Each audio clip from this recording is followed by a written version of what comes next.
I still think that you're getting referenced there at the end with the one's a fluke, two is a trend. I really do. I really do. I Because just you want to said it, point I out that said it to Shahab, him, he said it again. Yeah. yeah, it's Shahab copying us, not the other way around. For once, for once. We're normally the ones paraphrasing him, so it's nice to be on the other side for once. But you're right. You know, actually, speaking of, what was really cool is at the end of the DECC spaces, I was hearing while it was going, hey, Shahaf is going to have a statement for you to read at the end. Read at the end, right? And I'm like, okay.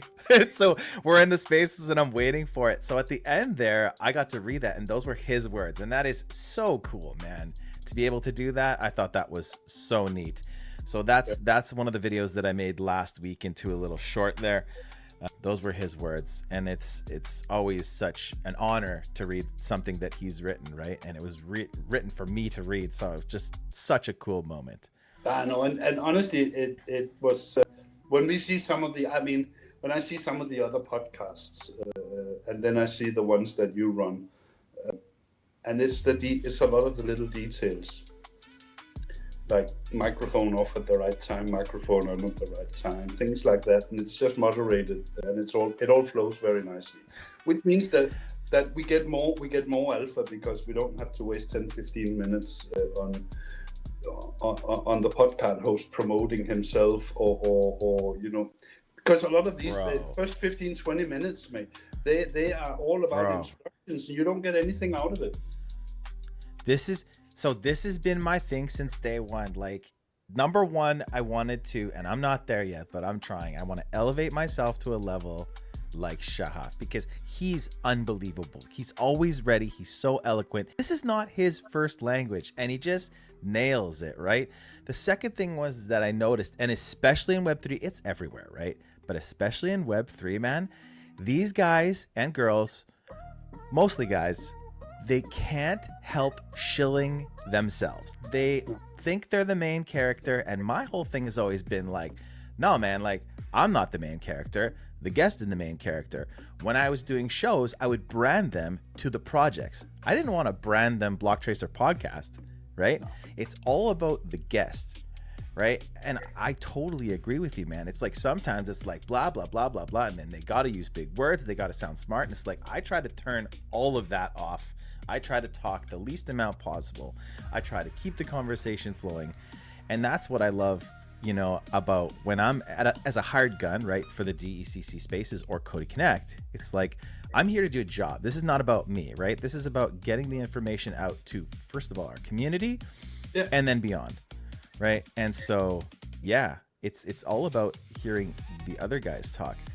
What I did you was think listening this... to a podcast earlier this week, and the host, whose name shall remain secret, I swear to you, he spent 10-12 minutes just talking about himself. And about things that had absolutely nothing to do with the podcast. They pump their own tires. I don't know what it is. Yeah, I get that they're hungry for business and they want more business, but they're actually going about it completely the wrong way. They'll get less business this way because people are super busy. And if you're going to get them to come on your podcast for an hour, you better bloody make it worth their while. So that's what I like about the way you're doing it. You push it all on them. Yeah. When we listen to a podcast with you, we're not interested to know what you did when you're taking your wife out for the next dinner and nonsense like that. Why the hell would we be interested in that? So, and for that... And for that show, like, just looking at the guest list, like, it was wild, right? And I'm like, oh, this is crazy. But I'm like, okay, it's going to be okay. I try not to think about it too much. And then right as it started, I couldn't get into the room. And I'm like, oh, no. Oh, here we go, right? So I'm like, I had already updated the app. I had restarted my phone. I had a good battery, right? And I couldn't get into the room, right? So by the time I got in, it was like time to go. You know what I mean?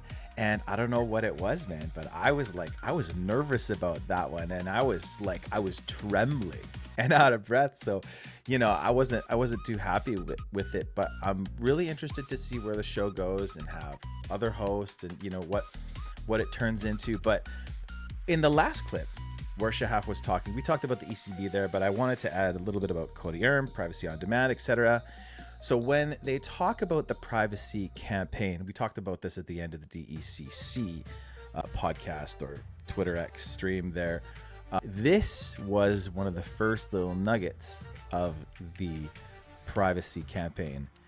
And when they came to me and said, hey, can you voice this? Like, that was, again, just another moment where I was like, no way, this is really transparency cool. Is great until it's not. Build with privacy on COTI.io. So, man, it's just like dream come true, right? You know, when it was just like myself, Canuck, and Jordy talking in a room by themselves. And then Canuck was like the voice of COTI podcast. And now it's like, yeah, it's so cool, man. And this is cool. This is the coolest thing ever. I always joke that we should have Morgan Freeman voicing these things. But honestly, I'm super happy that you get to do it. Super, super happy. So you do have a sexy voice, and that's just a fact.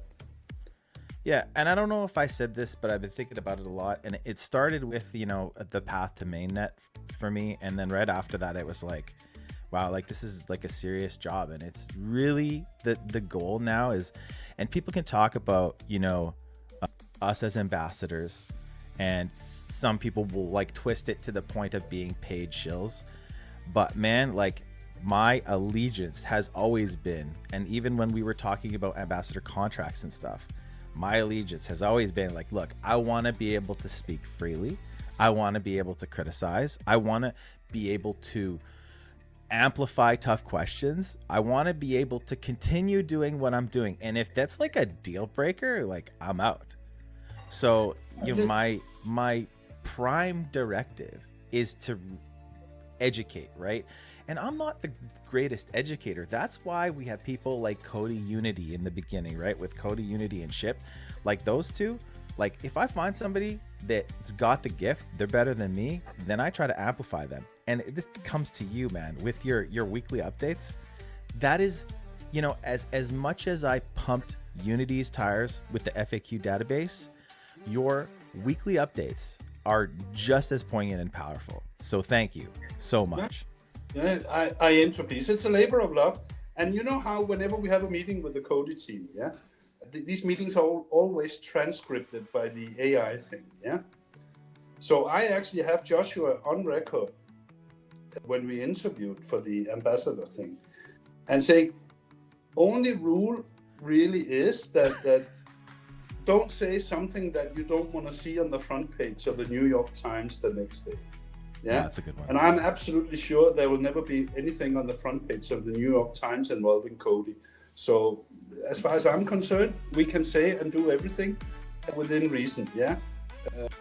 My mission is to be useful and to educate people. And so I try to talk in those terms. I'm the worst trader. I don't know much about technical analysis, so I rarely talk about those things. I keep an eye on prices like everyone else, and I'm happy about the pumps and I'm sad about the drops, just like everyone else is. But really, the main focus, and I know it's very much the same for you, Tracer. You want to be useful and you want to educate people and be the voice of the ecosystem. And I think that's what we're doing, yeah? So people who want to criticize and say we're paid shills, you know, they can say that, you know, I'm Teflon. I'm coated in Teflon when it comes to these things. Yeah, I've been around for too long. I've had plenty of bullies in my time. They're not gonna, it doesn't affect me at all, actually.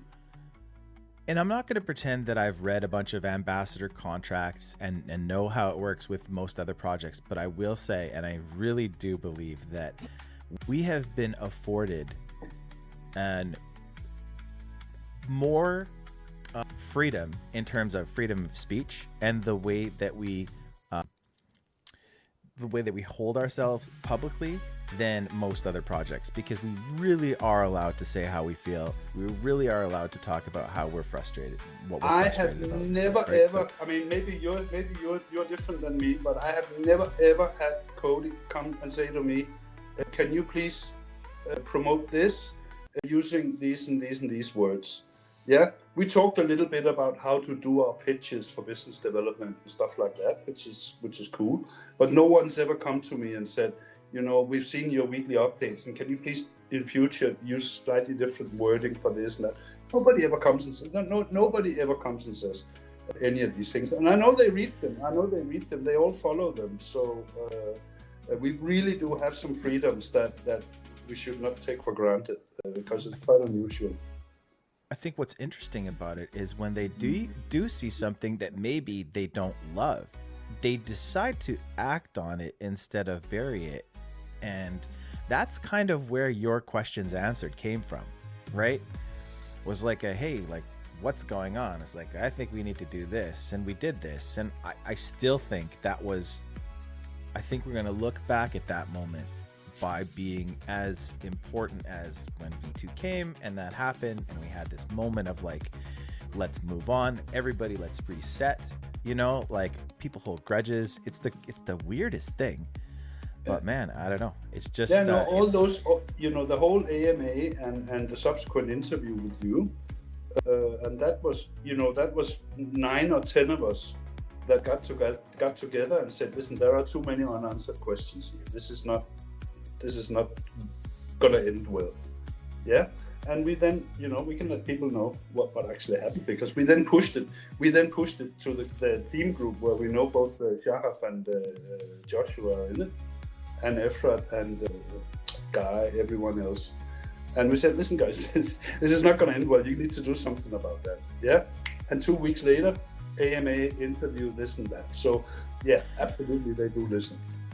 And just speaking on that, it would have happened faster, but if you remember, right at that time, it was bombs flying, chaos in Israel, right? Yeah. That would have been like, it was planned to be much sooner. It was planned to be all like face to face with Shahaf. When that couldn't happen, then he penned that first blog, and then we followed it up with the live. And there was never anyone who said, guys, we got bombs falling on our heads. Please, can you wait another 2 months with this? They said, yes, please make a note of everything, give it to us. As soon as we have a chance, we'll get it done. We'll do it whatever way we can do it safely, we'll get it done. And that was the approach. And I don't think people always appreciate the circumstances, like you just said, that the amount of chaos that this was done under.